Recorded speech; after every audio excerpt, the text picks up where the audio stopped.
Okay, good evening and welcome to another episode of Pixar Movie Reviews. I'm Josiah Milky. My apologies for the delay. Had a long day today. But let's get to today's Pixar movie. Actually, tonight's Pixar movie review, because I'm doing it in the nighttime today. So the last couple Pixar movies, after a rare off year where 2014 didn't have a Pixar movie, 2015 had Inside Out and The Good Dinosaur, and then 2016 had their biggest hit since Toy Story 3, Finding Dory.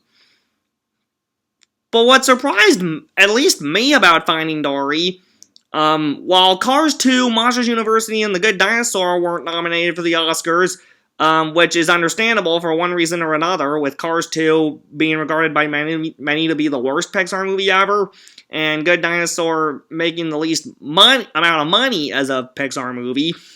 Finding Dory, despite its success with critics and at the box office, Finding Dory was not nominated for the Academy Awards like the others, even though Finding Dory is a really good film. Still a mystery to me why it wasn't nominated, but all that aside, today's Pixar movie has another little bit of a misfire, as some people are concerned. Not me, but the general public. The next Pixar movie is Cars 3. This one came out in summer of 2017, so it was a year after Finding Dory. It got mixed to positive critical reviews, but it was in the same boat, or a little lower, than the original Cars. Currently on Rotten Tomatoes, it's got 69%, which is 30% higher than Pixar's Rotten film, Cars 2. So these two are the lowest reviewed Pixar films on Rotten Tomatoes. Cars 3 also made significantly less money than the previous Cars films, only bringing in about $384 million worldwide. The only Pixar movie it surpassed in America alone in terms of box office reception was The Good Dinosaur, and in terms of worldwide box office reception, it was only above The Good Dinosaur and Pixar's first two films, Toy Story and A Bug's Life. Cars 3, like Cars 2, Monsters University, and Good Dinosaur, was not nominated at the Oscars. Finding Dory wasn't nominated either, but it should have been. In all honesty, I do think the Cars films deserve more credit than they get, and Cars 3 is an especially good example of this.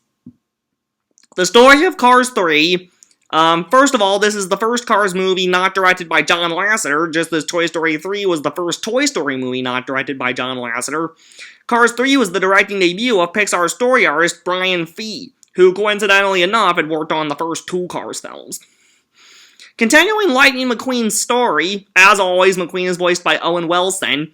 He finds himself suddenly being sidetracked from racing by a whole generation of new high-tech racers, including Jackson Storm, voiced by Armie Hammer.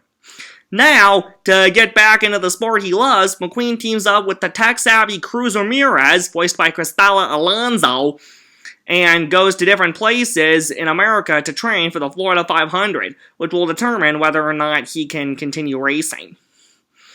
Cars 3 has plenty of positives. First off, Pixar seems to have learned their lesson from Cars 2, and McQueen is back to being the protagonist. We've also got great new characters with Cruz, who can be a role model for little girls, so that the Cars films aren't just labeled as boys' movies. Once again, the music by Randy Newman is really good with a mixture of old and new songs, namely the end credits song Ride, written and performed by ZZ Ward.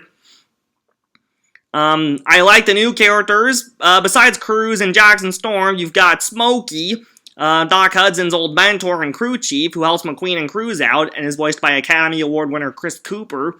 You've got Sterling, the new Rusty's boss, voiced by Nathan Fillion, who was also Johnny from Roar Mega Roar in Monsters University. Some of Doc's old racing buddies.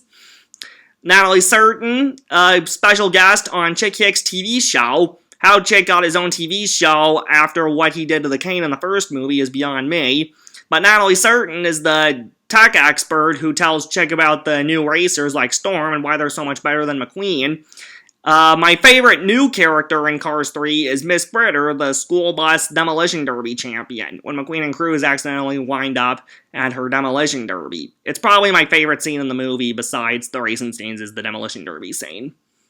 It also helps that a lot of the original voice cast comes back once again, including Owen Wilson as McQueen, Larry the Cable Guy Mater, Bonnie Hunt, Sally, and others. They even bring back Paul Newman and Tom and Ray Magliozzi as Doc Hudson and the Rest-Ease brothers from the first movie. Paul and Tom had both passed away between Cars 1 and 3, but via archived recordings from the original Cars and other media, they were able to bring the original voice actors back to voice those characters.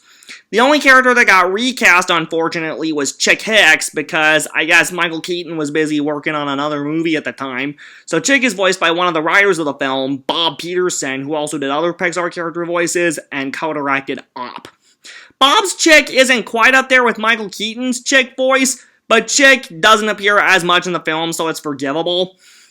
My only flaws with Cars 3 are that, in contrast to the first two Cars movies, Cars 3 is a little too short. With credits, it's about 103 minutes, which is the same length as Toy Story 3, but it's 3 minutes shorter than Cars 2, and 13 minutes shorter than the original Cars. That might be good for some people who didn't enjoy the first two Cars films as much, but I think they could have extended it a little bit.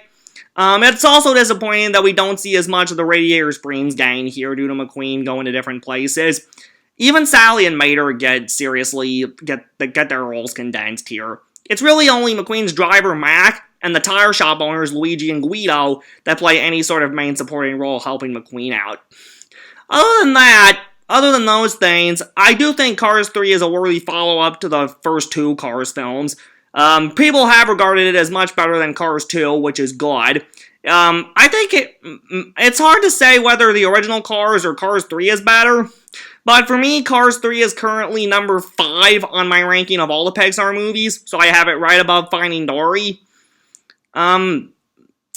Considering the fact that Pixar is focusing on original films next year, starting with Onward, this might be the last Cars movie we see for a while, but yeah, that's all I can say about Cars 3. I know Cars isn't for everyone, but I do think Cars 3 is a worthy follow-up to the first two films, and especially the first one. So let me know what you think of Cars 3. Which Cars film do you think is the best? Where are you at on this franchise? And thanks so much. We're almost done with our Pixar movie review series. Just a couple more movies left to do in the next few weeks. And thanks so much. I hope you're enjoying these reviews and following along. And I'll see you next time for the next episode of Pixar Movie Reviews. I'm Josiah Milky. Good night, and thanks for watching.